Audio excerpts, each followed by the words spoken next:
Or being competitive, you know. Sometimes you like to play some rock, paper, scissors, you know. Some rock, paper, scissors. Did you hear that about the skizzers? the Eagles' new head coach? He was saying that's what he would play rock, paper, scissors against the players and stuff, and the other people he was, you know, before the draft, the people that they interviewed for the draft, he played rock, paper, scissors against them and stuff. See how competitive they are. And people were trying to clown him. They were like, "Oh, that's, you know, that's silly of you to say." But I'm like, no, if you're a competitive person, you will get serious. You'll compete in anything. Yeah, it'll show up in your face. You'll get serious. Your eyes, you know, everything. Didn't you ever hear of or see Kevin Hart stand up where he's talking about him and his friends? Bet. Yeah. Bet. Yeah. Yeah.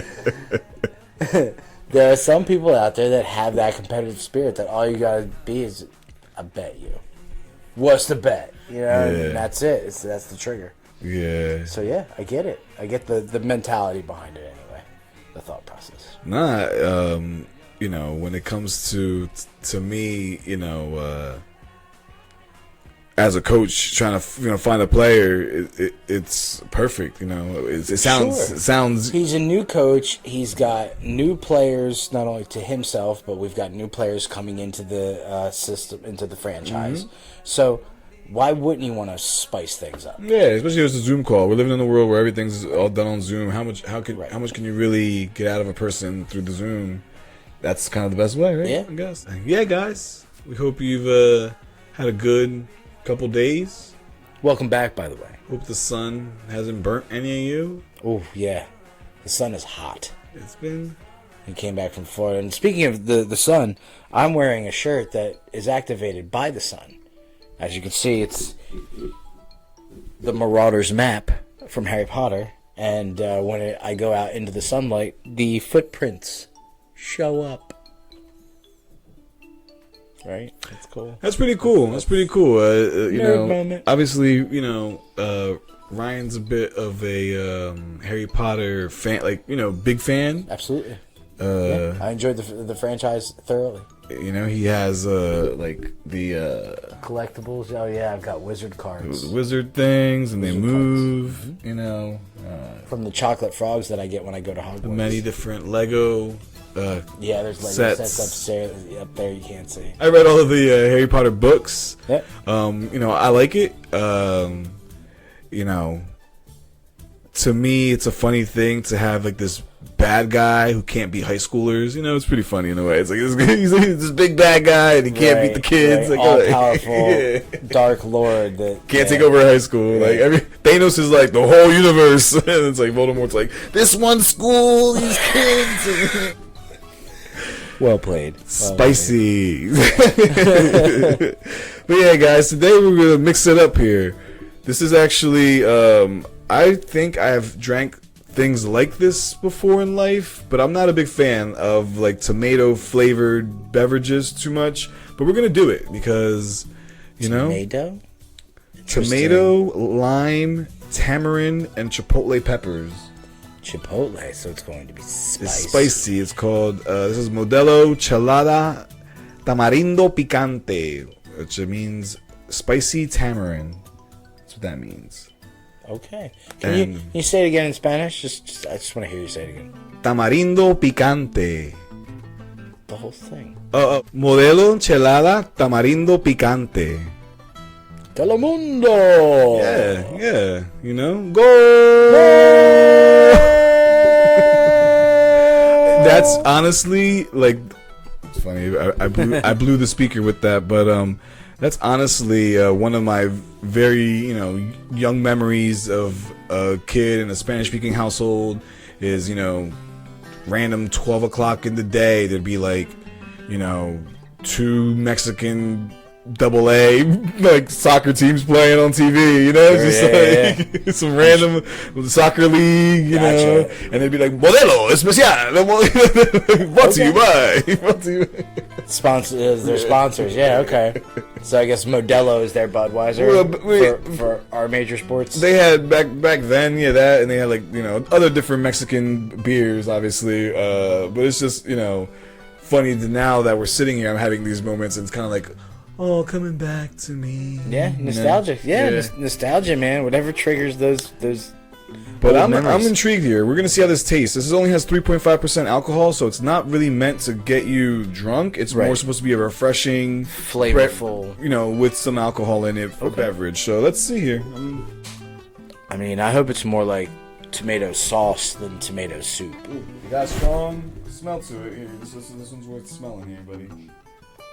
Definitely has a strong tomato aroma for sure, and the color too.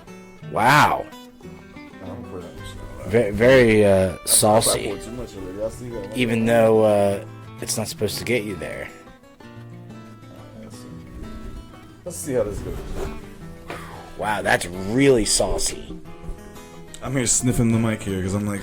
Always. Oh, I'm going to make a compilation of Edgar sniffing the mic randomly when we're trying to smell these drinks.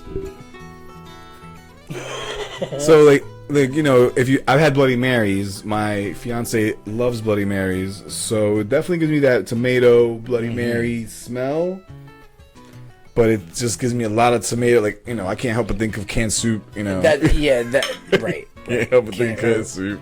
Here we go. Now with this tomato flavor, because I use the crushed tomatoes in my sauce recipe that was handed down 3rd generation. Not a big deal. It smells exactly like that when you open up the can. Yeah, definitely very tomatoey. Here we go. We're gonna taste this.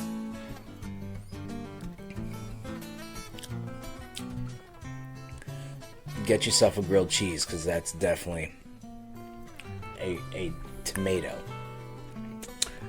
But it's got the heat at the end. It's got that saucy vibe too. Yeah, it's weird.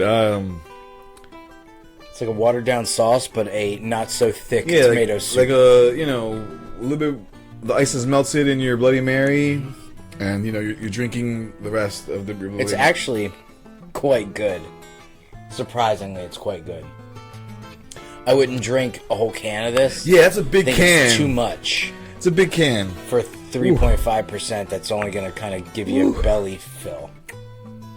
See, like I just took 2 sips. I'm already like, oh. Actually, the second sip went down a lot better than the first one. The first one was surprising. The second one burnt me a little bit here. I'm already feeling burny. I don't know. This is the last sip here. This is definitely something interesting I wanted to try, but I wouldn't drink this again though. This is See, now I'm getting the heat. It took the 3rd sip for me to get the heat.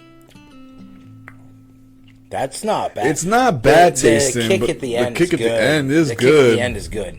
Yeah, the kick at the end is good. It's just there's almost like a thickness to it that you take. That's what I mean. It's not thick enough to be the sauce or a soup, but it's definitely got the flavor, the aroma, the back end kick. If you were to add peppers or something with a spice to your soup or sauce or gravy, if there are those out there that don't use sauce on their recipes. Sorry. Yeah, it's different. If you like tomato drinks, you might it's something that you might like. But me personally, like when it comes to I'm gonna have an alcoholic beverage, this is not this is not bring. If you're a fan of V8, have at it. Yeah. If you're a fan of V8, have at this. This is right up your alley. There's the carbonation of it does make the spice. If you're not into spicy things, I don't know about you, it kind of makes it flare a bit. The carbonation. Oh yeah. Yeah. Yeah, it does make it flare, and I do enjoy spicy things, not to the point of like I would get the hottest thing on the menu all the time because I'm that kind of person. But I do like kicking it up. Like, from time to time. When we had the ghost pepper, it was probably about 20 minutes after we filmed where the heat went away, and I was like, it really wasn't that bad. Yeah, that wasn't that bad. I could have another one of those and not be like, oh my god, death upon me. Yeah. So yeah, I could, I'm not drinking the rest of my cup. Yeah, it's like we're done with it. Like once the burp came up, I was like, ooh, that's oof. So I don't, this is a really tall can. So whoever drinks these tall cans, like, mad props to you because more power to you. I'm like shocked because there's so much here that I do not want to drink anymore. Yeah, I'm gonna tell Louie about this one. Hey Louie, You got to try this and let me know if you like this, bud. You got to try this one and let me know if you like this. It's homework, Louis. Yeah, Louis. Don't mess it up. You got to try it and let us know. Put it down in the comments. I'll show you how to do it tomorrow. It's funny because like now that it's more gone, it's like it's a pleasurable like little spice in the back. It's like but I don't. You know what? It's almost like you had. I'm gonna do it. I'm gonna have one more sip here. We're gonna.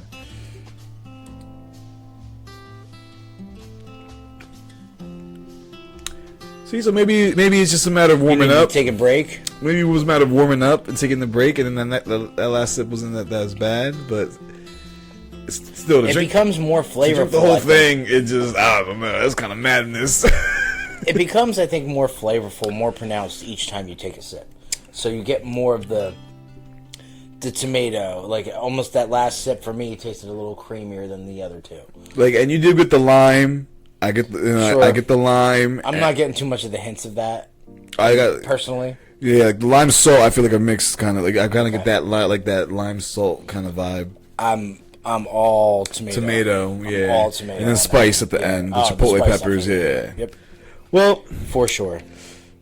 I would give it a 3 sips of just based on presentation and flavor. Yeah. Modelo Chelada Tamarindo Pichante. It's a mouthful to say and a mouthful to swallow. Better bring your spaghetti and garlic bread. Yeah, definitely it's funny because it does, that first sip almost made you want to be like, oh, like you were saying, like the grilled cheese. Like yeah, because you get the soup vibe. I immediately, so much soup vibe. Yeah. Oh, man, if I had a grilled cheese with this beer, done. That's lunch when you're not working. Huh. Well, I hope you guys enjoyed that. And if you give it a try and want to let us know that you did, do so. Yeah. Yeah, let us know in the comments. Does it taste more like the soup, or does it taste more like, grandma's homemade sauce and or gravy recipe, depending on what part of Italy you come from? Andiamo. All right, guys. You know what it is. We are 3 sips of _ and we'll see you on the next one. Go! Modelo Chelada Tamarindo Pichante!